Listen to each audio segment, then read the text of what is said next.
When everything we consume is the worst thing ever by some mouth breather on the internet, how is anything truly the worst thing ever? Time for the only podcast to officially create a list of the worst movies ever made. The only one. For real. Worst movies ever. Worst movies ever.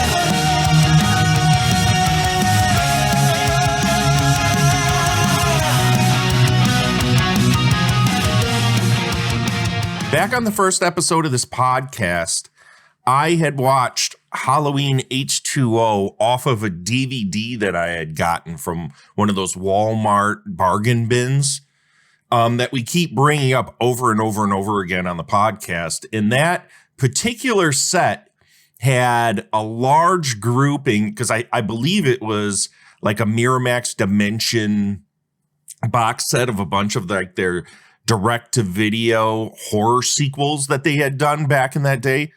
And on that set, and I don't know who decided that this grouping of movies was the two series to really like put together onto one set, but it was Halloween and it was Children of the Corn.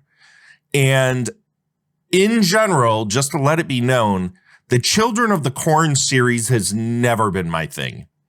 I've never particularly liked any of them that I've ever seen. The first movie does absolutely fucking nothing for me. The sequels in particular, one feel like, you remember what they did with the Hellraiser series after part 2, where they just felt like scripts, where they just tossed a script at someone and said, hey, let's turn this into a Hellraiser movie. All of the Children of the Corn movies after the first movie feel like that. At least to me, they always felt that way. And because of this, I have only like piecemeal watched one or two of the sequels, and none of them, and I mean none of them that I have watched have ever done a single fucking thing for me, which is rather curious as to why I would decide to do Children of the Corn 7 Revelation made in 2001 today on the podcast. I mean, of course, with that preamble, it would make sense that I would put one of those movies into the rotation for a podcast called Worst Movies Ever. But you know, that's not what we're doing here. We're not looking to actively shit on anything.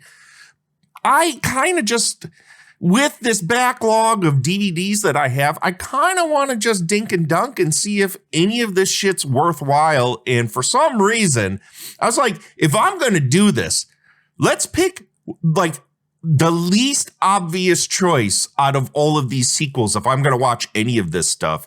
So I just kind of did an eeny, meeny, miny, mo and decided, boom, number 7.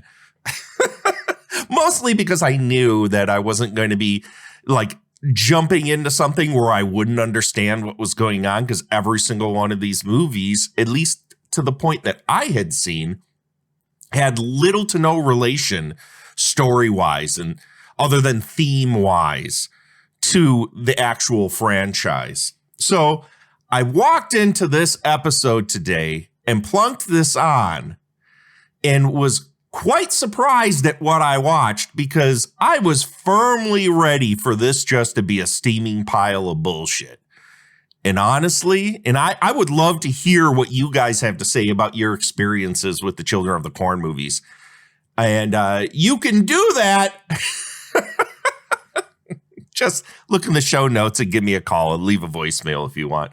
But honestly, I thought I was going to be walking into just like the bottom of the barrel bullshit today with Children of the Corn number 7, because every single one of those Hellraiser sequels, or like the Halloween sequels, which are essentially just the same fucking movie regurgitated over and over and over again, they just like, it's just shit to make money off of. And obviously, the 7th iteration of any series is a financial decision. The only reason you would take rando scripts and force them into a franchise is because you feel like there's still enough of a kernel of hope there that you're going to make a return on that investment. back in the early 2000s, the late 90s, boy, Dimension was really kicking out all of these sequels to these franchises that they had licensing to.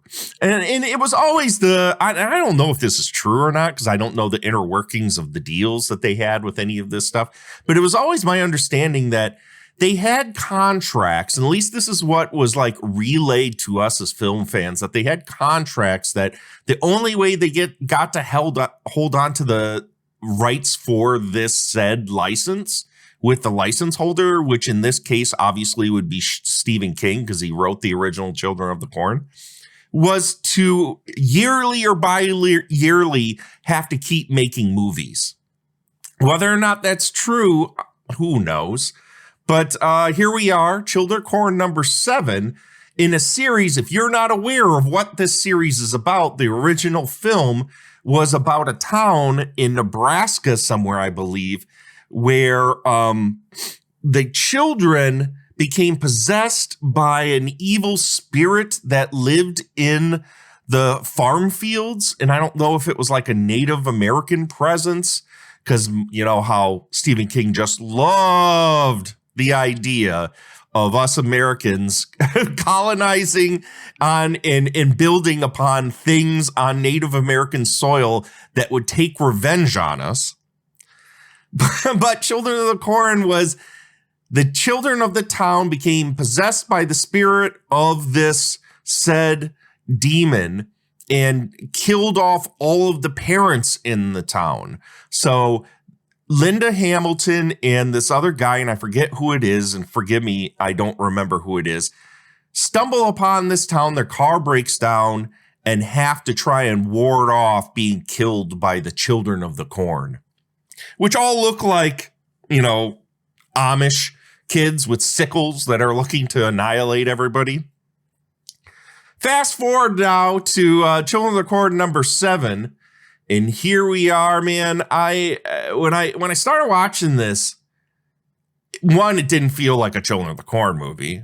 And two, what was there that would tie it to the series was so threadbare that you really could have just named this fucking anything.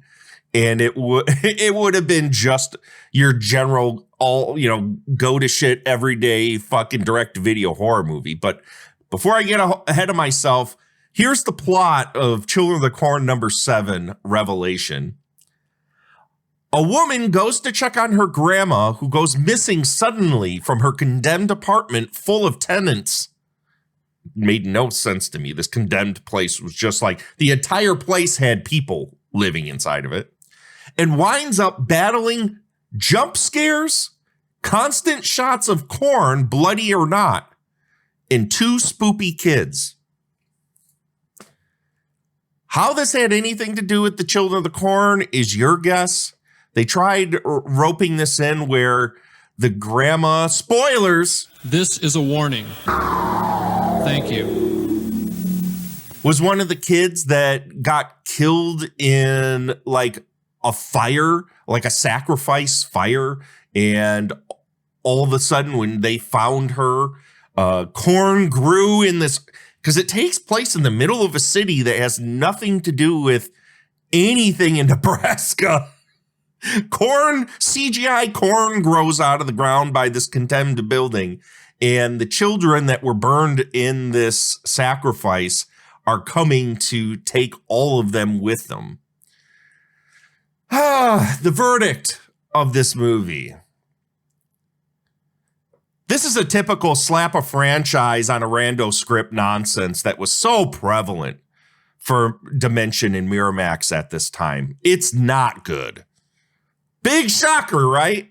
I bet you're just like, oh my God, Derek, I can't fucking believe you said that, right?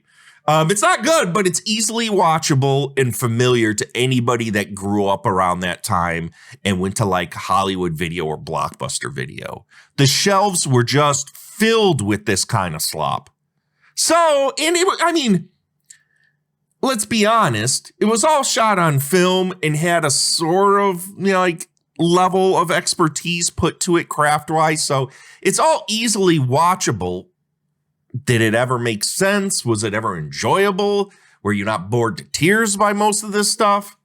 that's, I guess, your own opinion to take. But what starts as interesting with this film becomes absolute fucking slop by the end. This is just a really bad movie. And it's not going on the list of the worst movies ever, because I got to tell you, about like halfway through this movie, I was kind of into it in a way that, you know, you're just kind of passively watching easy direct-to-video horror movies or stuff that you would just like find on one of these rando streaming services that are serviceable enough as a time waster. That's basically all fucking Children of the Corn 7 Revelations is. Let's get to the goods. What is good? As I said before, this feels familiar in a very cozy direct-to-video late 90s, early 2000s way. All those films that were made by this particular company have a look and have a feel. I think like after Scream came out, the homogenization of these kind of movies, just, you could have literally swapped franchises with anything and nobody, I think, would have noticed with any of these movies, because they all sounded the same. All the people acted exactly the same in all of these movies. I used to call a lot of these movies like CW horror, because I mean, CW was a fucking TV station for a very long time. I don't know if it's still a thing, but they used to have all of these shows that had nothing but models in them. No ugly people were ever present in any of these films or any of these TV shows. So it's just like, it felt like it was disconnected from reality for people that just wanted to passively look at nice things. But in that way, for those of us that grew up at this time, this is just so familiar and easily watchable that, you know what? Immediately I was going to be like, nah, this passes the test. I can watch this.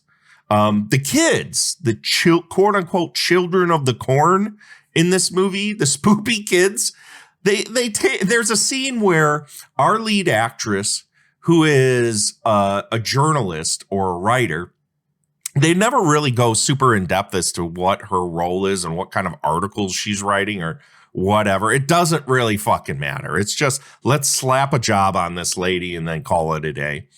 She goes to a convenience store that's next to the building that she's living in, which the first shots of the building that we see, this condemned building, look like it's in the middle of fucking nowhere. And then she walks out the door and walks literally down the block, and you're in the middle of like a metropolitan city. It made like, the locations made no sense in this movie at all. And for half of the movie, I was left scratching my head as like, I don't remember fucking Children of the Corn having so many adults in it. Like, where do these people come from? But then I learned it really has nothing to do with any of that. But she starts seeing images of these two Amish looking kids that are just, of course, spoopy looking, always looking glaringly at her. And they have makeup on them that make them look pale. They follow her everywhere, and they follow her into this convenience store. And there's a House of the Dead video game cabinet there in this convenience store, and she plunks money into it for these kids, thinking, oh, the kids kind of want to just sit and play these games. Well, here you go. And she starts to show them how to play it. And they grab the gun from her and start killing all of the people you're supposed to save. And I just fucking giggled at that so goddamn hard. There's also a scene later, because everyone in the hotel, this apartment complex, one by one systematically starts getting killed by the spoopy kids. And there's this one lady who we'll talk about a little bit later in the bads, who gets, spoilers. This is a warning. Thank you. I don't know why I keep saying that, because you guys really aren't going to go watch this movie, I'm sure.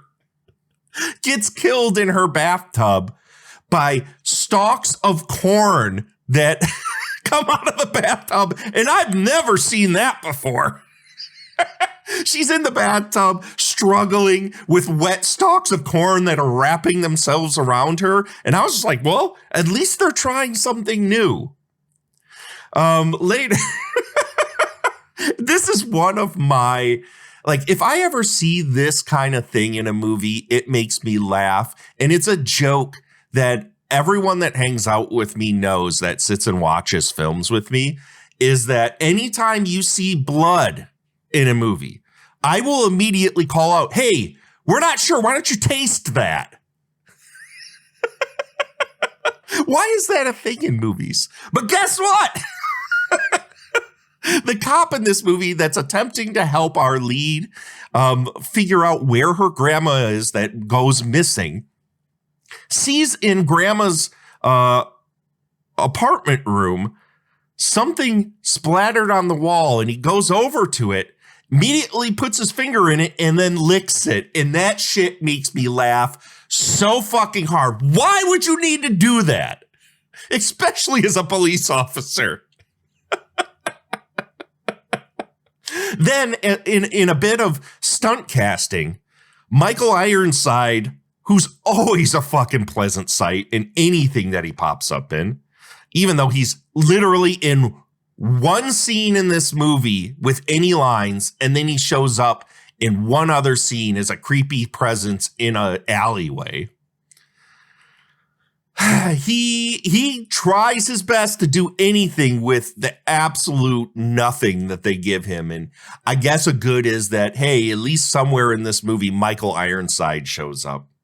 And then the final good I have for this is that the climax that happens where all of the people that were in this apartment complex turn out to be descendants of the kids that burned up in this sacrifice fire that happened.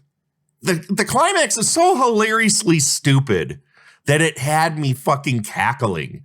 There's fucking phony ass explosions happening everywhere, especially the very ending where all of a sudden, because this was at that time and era where they were starting to comp together like CGI with real film.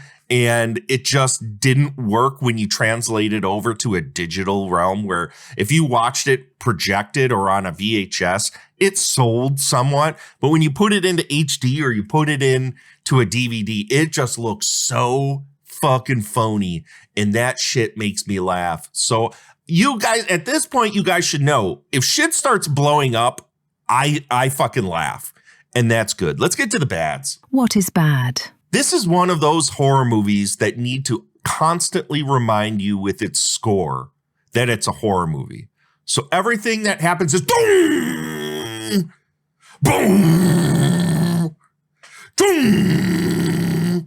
It's constant. Audio stings are happening with obvious jump scares in forlorn-looking spooky kids everywhere.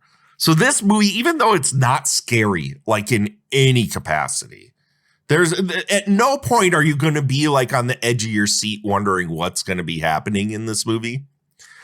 But the soundtrack sure as fuck wants you to believe that, man, you're about to shit yourself. It's so fucking bad. There's also incessant use of stock audio in scores that you have heard in a million other movies. I don't know if they were trying to like figure out a way to save money by just grabbing a stock library of sound effects in like movie cues, like score cues, but this movie is full of them. And I guarantee you will recall half of the sounds that you hear in this movie. So when I told you about the sequence in which our lead character goes to the convenience store, she passes by this alleyway like 2-3 times. And every time the urban area looks more cloudy than fucking and misty than Silent Hill. In this alleyway, there's either a kid that screams or Michael Ironside hanging out as a shadow man. I got a question to ask you. Who, by themselves, in the middle of a city, when they see a shadow man in a trench coat standing over a pentagram drawn in the alleyway that looks straight from Silent Hill, walks over to that person and says hello? Nobody. That's the answer. But it happens constantly in this fucking movie. There were actors throughout this thing also that just felt like they were acting in a different movie. There was one dude I basically labeled Tourette's wheelchair guy that just screamed obscenities the entire movie whenever he showed up. None of the acting, for the most part, is worth a pinch of shit. There was a couple people that was just like, okay, well, this works for this kind of movie, but most of it just fucking sucks. And one character, and this is what what I was referring to before, the lady who gets killed by the stalks of corn in her bathtub. She's a stripper and is literally only in this movie in 3 scenes. And her whole role is to walk into a shot, disrobe, and then get dressed again. That's her entire fucking role in this movie. Mind you, she's beautiful. But what does that tell you about how they feel about, well, we got to get those boobs in this movie? And then my last bad for this thing, and this is going to be a short episode, I know, because it's Children of the Corn fucking 7. What do we really have to say to convince you that this is just not a good fucking movie? The lamest death in this movie has to be, there's this guy who's growing dope in the basement of this apartment complex, and he comes across this conspiracy theory gun toter. And he has some sort of heart condition that he carries around pills in a necklace. And the kids kill him by a heart attack. And this guy has been trying to walk around with this huge gun the entire movie. And he never gets to fucking use it and dies of a heart attack just in a hallway. It's so fucking lame. Let's get to the what the fucks. What the fuck is that? Why in any world would you need to have CGI corn? There are multiple scenes where people walk into spaces and corn, computer-generated corn, grows out of the ground, and it looks so fucking terrible. What the fuck does it even begin to tell you how I feel about this shitty-ass fucking corn in this movie? And then my final what the fuck is the cop character that's trying to, help out our lead. At 3/4 of the way through this movie, all of a sudden starts taking a shine to her and asks her out on a date. No conflict of interest there, right? Definitely no problems with a police officer asking out the person on an active fucking missing persons case if they want to go out on a date. And that's basically it. Children of the Corn 7 Revelation is literally a movie that has nothing to do with the series. Nothing about it's scary. Everything about it is forced. Yet, having said that, it's totally watchable if you just want to waste time. And if you're with somebody that just wants a few, laughs at some real stupid bullshit. But honestly, it can be easily forgotten, easily passed by. There's just nothing to this thing. But the best part, I gotta say, it's pretty short. I think it's only like an hour and 20 minutes long or something like that. It flew by, which I guess you gotta thank it for. But anyways, that is all we have here today on the podcast. The next podcast is going to be another one of my DVDs from my collection. We're going to talk about, and I'm going to revisit a movie that back in the day I just absolutely did not get. And I was so hoping it would be a return to form for one of my favorite directors, Dario Argento. We're going to be watching Giallo. So that's what we got. Adrian Brody in a Dario Argento film, playing multiple roles. Get ready, folks. Catch you next time. Worst Movies Ever podcast is executive produced by Vaughn Kuhlmeyer and Shannon Smith. For more Worst Movies Ever, and to make the Doctor watch your worst movies ever, subscribe to the Worst Movies Ever Patreon at patreon.com/Worst Movies Ever. There you will get a monthly exclusive WME podcast plucked from the user-generated film list, randomized episode to episode. Until next time, Celebrate trash at all costs. Toodles.